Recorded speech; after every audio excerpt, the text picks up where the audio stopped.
Just recently, I spoke with the President of the United States. I've also been in communication with the Mayor of Baltimore, with the President of the Maryland Senate and the Speaker of the House. We're here in our Emergency Operations Command Center, which has now been activated. All state agencies are actively engaged in this situation. We've partnered with Baltimore City and all other agencies in Maryland, as well as neighboring states. This evening, as a result of the serious violence and looting, which has led to the destruction of property and put innocent Marylanders at significant risk, I have declared a state of emergency at the request of Baltimore City. This order deploys the Maryland National Guard in order to help restore order and to end the unrest that we witnessed today and tonight. I have not made this decision lightly. The National Guard represents a last resort in order to restore order. Look, people have the right to protest and express their frustration, but Baltimore City families deserve peace and safety in their communities. And these acts of violence and destruction of property cannot and will not be tolerated. I strongly condemn the actions of those who engaged in direct attacks against innocent civilians, businesses, and law enforcement officers. The resources of the state police and the National Guard have already been deployed in support of all law enforcement in the city.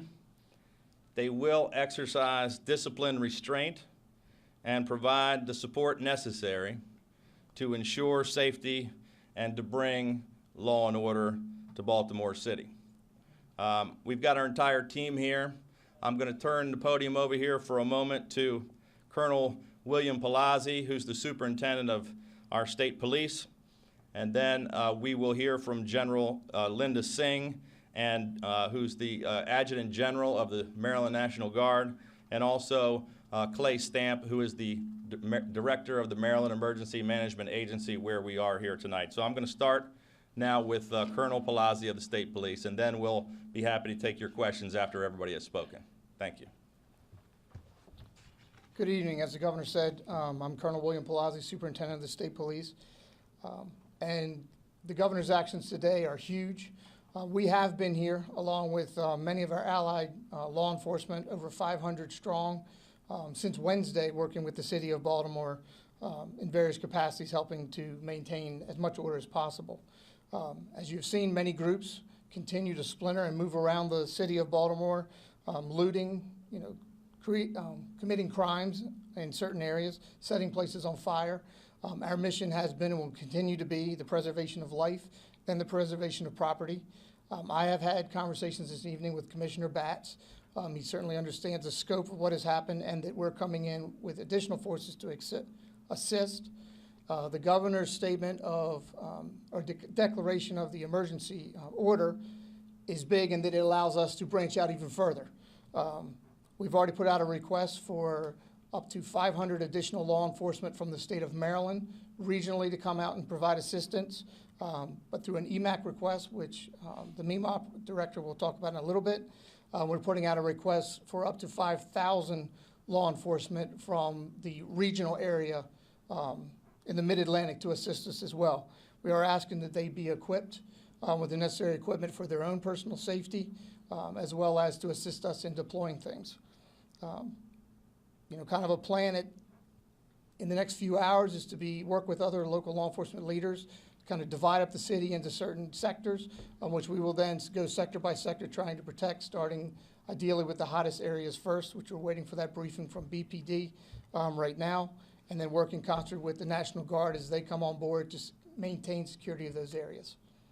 At this time, that's all I have. Thank you, Colonel. Now we're going to turn the floor over to Clay Stamp, who is the Director of the Maryland Emergency Management Agency. Thank you, Governor.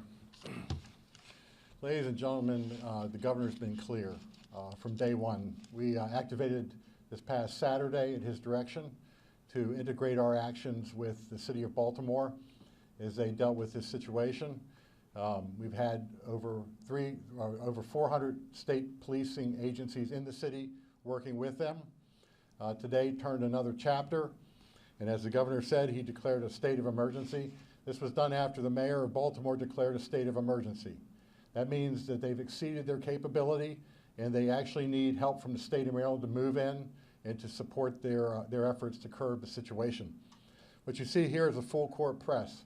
You see representatives from organizations across the state agency, as well as volunteer organizations that are bringing the full weight of the state government to deliver resources to achieve the governor's goals, which are clear. We will be working diligently in our different sections that are activated: transportation support, law enforcement, health and medical, human services, and through planning, logistics, and operations, we will achieve the necessary results we need to achieve, again, the governor's directive. I'll turn it over to Governor Hogan again. Thank you, sir. Lastly, before we take your questions, we're going to turn the podium over here to General Linda Singh, who is the Adjutant General of the Maryland Guard.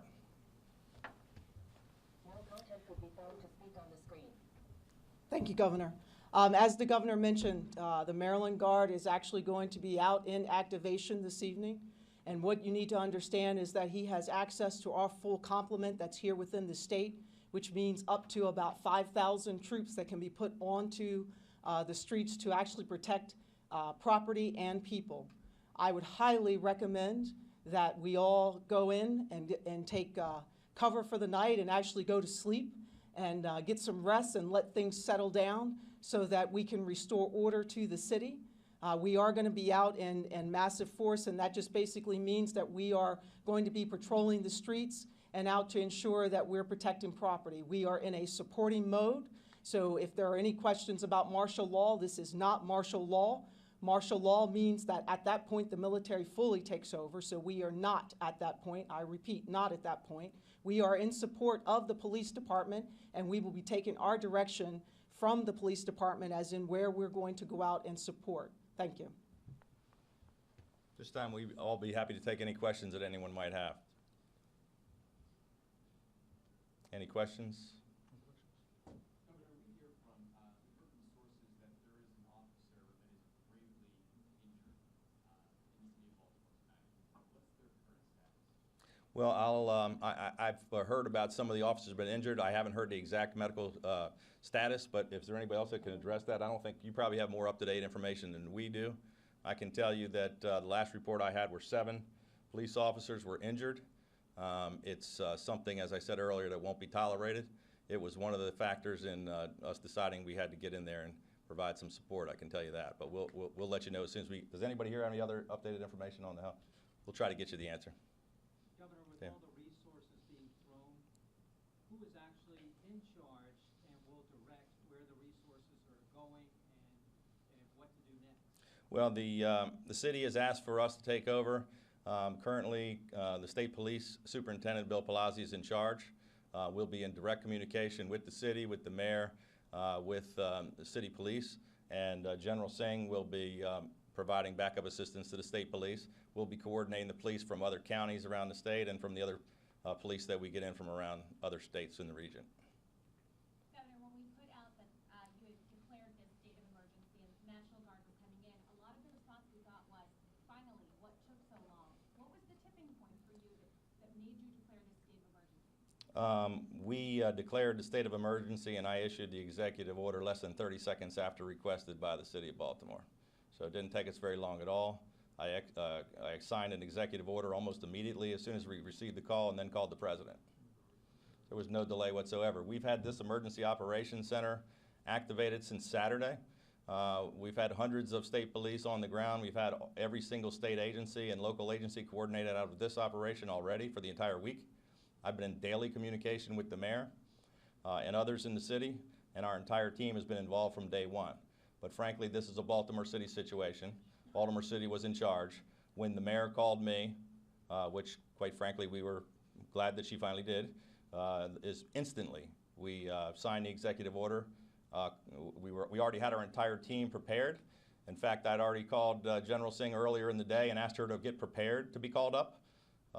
We were all in the command center in the second floor of the State House in constant communication, and we were trying to get in touch with the mayor for quite some time. She finally made that call, and we immediately took action. Governor, do you think that you should have gotten the call earlier? Would you have liked to have acted earlier? Look, I don't want to. I know that the city has done everything in their power to get this under control. I don't want to question what they've been doing. They're all under tremendous stress. We're all here on one team. I want to thank the mayor for all of her involvement. We're just happy that we're all on the same page and we're all able to help each other at this point. Governor, can you detail for us what the National Guard will be capable of that Baltimore City has not been? Well, I'll let General Singh talk about maybe whatever some of the specifics that she can. But again, the National Guard is going to provide some assets and be working as backup to the state police and the other police agencies. So we're not, as she said, we haven't taken over. It's not a situation where they're going to be in charge, but we are going to roll in some assets into the city. We're going to have some equipment and some manpower that's going to help us get this situation under control. But I'll let General Singh talk about what assets they have available and what might be happening. And keep in mind that some assets will be readily available and we'll get down there tonight. Some of them take a while to call up and get in. So it'll be growing as we bring in folks from around various counties around the state, as we call up the Guard members, and as we get support from other states. But we're going to get as much as we can there this evening. All right, we want to let you know what you're looking at on the right hand of your screen. Baltimore City Police have sent this out. This is a big fire, Federal Street near Chester and Gay. They're urging people to avoid the area. That's according to Baltimore City Police. We're trying to get more information on that fire, but that is what you're looking at. We're going to go back to the audio from the press conference. To come in, when we clear an area, hold that area. But we need it for everybody, for law enforcement and National Guard, for it to be done as safely as possible. They need to have the proper equipment to defend themselves, to secure themselves from rocks and bottles and everything else that's being thrown at us. That's one of the biggest requests of the National Guard from law enforcement is hold certain critical infrastructure, certain areas that we believe we need to hold. And that is absolutely correct. And just to add, if you really want to get into the specifics of vehicles, we are going to be coming in with up-armored Humvees, and mainly because I want to make sure that our folks are being protected, as well as some pieces of larger equipment that will allow us to move more forces when we need to. And we will be carrying our weapons. And so, because if my folks need to be able to protect themselves, they have the ability to do that, but that's only in the event that they need to do that. And just to follow up, what we saw this evening is crowds move back into the Mondawmin Mall area. Is that what you're talking about? The National Guard will secure? So I'm not going to talk about exactly where we're going to secure. It will be up to where the state police tells us we need to move. The goal is, once we have those areas secured by police, we will come in and provide the relief for them, so that they can then move on and secure other areas. Can you tell us how many guardsmen are on the streets right now and how many state police troopers? So we will have up to 5,000 that can be called up. It will be up to the state police and the governor to tell us exactly how many they need and at what points in time. And when it comes to the city of Baltimore, Maryland State Police, and any other assisting agencies or Southern County squad cars here at CPS tonight, how many law enforcement officers are out in the streets right at this hour, National Guard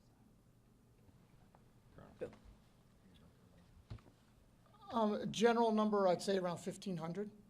And again, we are relying on, as the city has, our partners in all of this. The law enforcement they can bring in that already have arrest authority and stuff like that in the state of Maryland to bring in to support things. But certainly we're looking to bring in more. I don't have a specific number for you. Right now I'd say more than I can possibly need, I'd like to have. But we're bringing as many as we possibly can. Roughly 1,500 law enforcement officers across the board. Right now. Anybody else? Yes. Can you just speak to, seeing what has been going on around the country, obviously, Ferguson, and the different situations that have arisen, and now seeing what's happening in Baltimore, in your own state, your reaction just to this now getting closer to home? Well, it's obviously very disappointing to us as Marylanders and people who love the city of Baltimore. What started out as a peaceful protest with people expressing genuine concern about an incident that took place and was a peaceful incident for 6 hours or so. I would say 95% of the people involved were conducting themselves in a very peaceful manner. It was well under control. We had a lot of outside agitators come in from around the country, and we had some roving gangs and young people that were just out looking to cause problems. It's totally separate, I think, from some of the people who were peacefully demonstrating the other day. It's unfortunate. I had a long discussion with the president about this evening. He supports our actions 100%. We talked about the fact that we've got to find, everybody believes we need to get to the answers and resolve this situation, the concern everybody has about what exactly happened in the Freddie Gray incident. That's one whole situation. This is an entirely different situation. This is lawless gangs of thugs roaming the streets, causing damage to property and injuring innocent people, and we're not going to tolerate that. Governor, what was the hardest thing for you to see, whether it be online or on TV today? Some visual thing that you saw in the city of Baltimore that just really got you? Well, I mean, all of it was disturbing.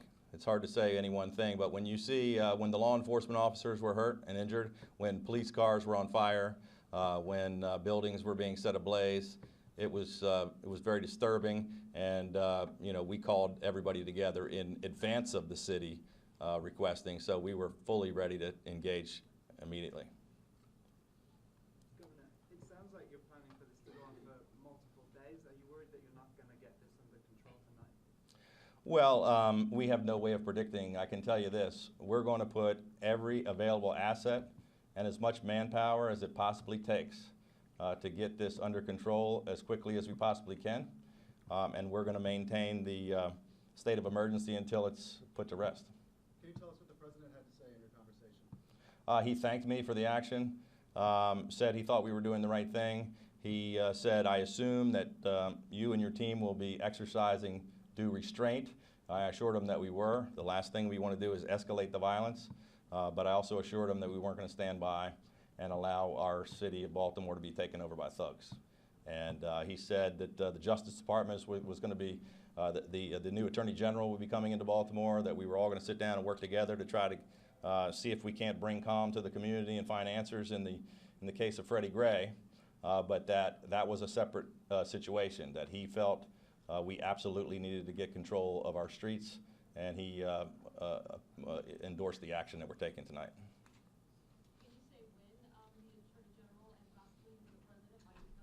I don't know when. He didn't say when. All right. Any other last questions? Do you know when the last time the governor of Maryland had to declare a state of emergency for civil unrest like this? I don't believe I do know for sure, but it's probably 1968. In light of that question, is this unprecedented? And if not, how does it compare to the rioting in the 60s? Well, it's nowhere near as bad as that at this point. We want to make sure that it doesn't get to that point. You know, it's certainly the worst thing I've seen since I've been governor, which is only 90 days. Any other questions? Thank you very much.